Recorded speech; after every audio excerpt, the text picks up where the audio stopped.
வணக்கம். வேல்முருகன் கிச்சனில் பொங்கல் எப்படி செய்கிறதுன்னு பார்க்கலாம் வாங்க.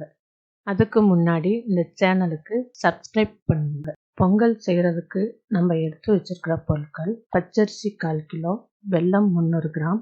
வெல்லம் வாங்கும்போது பாகு வெல்லம் இல்லைன்னா அதிரசம் செய்கிறதுக்கு வெல்லம்னு கேட்டு வாங்கணும். வெல்லத்தை எடுத்து கையில் நசுக்குனா இது மாதிரி இருக்கணும். அந்த வெல்லத்தில் பொங்கல் செஞ்சால் நல்லா இனிப்பாக இருக்கும். முந்திரி பருப்பு 1 கைப்பிடி, காஞ்ச திராட்சை 1/2 கைப்பிடி, ஏலக்காய் 1 ஸ்பூன், நெய் 100 கிராம்.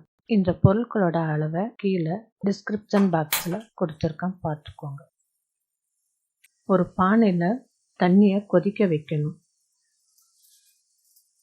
தண்ணி நல்லா கொதித்து வந்ததும் அரிசியை போடணும். புது அரிசினா தண்ணி கம்மியாக தேவைப்படும், பழைய அரிசினா தண்ணி ஜாஸ்தியாக தேவைப்படும். அதனால் பொங்கலுக்கு தண்ணி கொதிக்க வைக்கிறப்போ ஜாஸ்தியாக ஊற்றி கொதிக்க விட்டு ஒரு கிண்ணத்தில் கொஞ்சம் தண்ணியை எடுத்து வச்சுக்கலாம். தேவைப்பட்டால் எடுத்து வச்ச தண்ணியை ஊற்றிக்கலாம். அரிசி கொதிக்கும் போது பச்சை தண்ணியை ஊற்றக்கூடாது.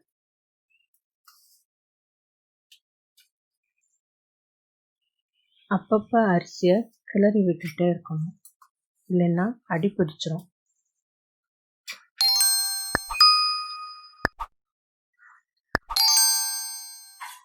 சாதத்தை நல்லா குழைவாக வேக வைக்கணும். வெந்துச்சான்னு பார்க்குறதுக்கு கையில் எடுத்து நசுக்கி பார்க்கணும்.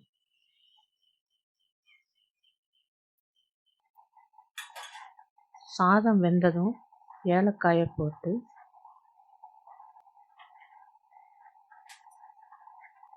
வெல்லத்தையும் சேர்த்து போட்டு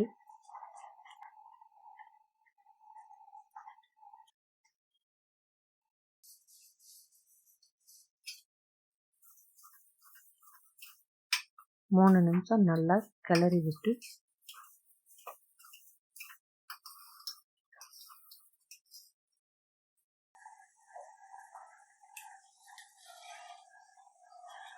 அடுப்பு ஆஃப் பண்ணி இறக்கி வைக்கணும்.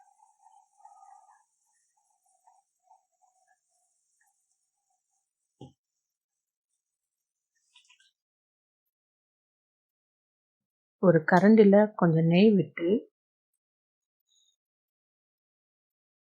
அதில் முந்திரி போட்டு வறுக்கணும்.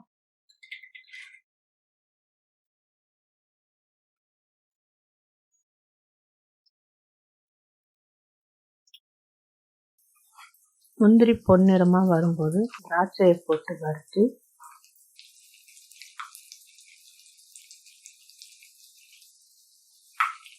பொங்கலில் ஊற்றிடணும்.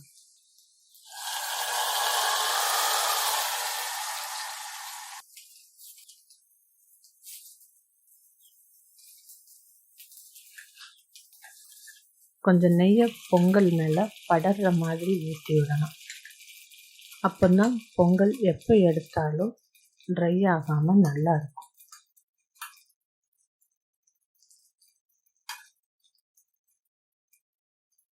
இப்போ சுவையான பொங்கல் ரெடி.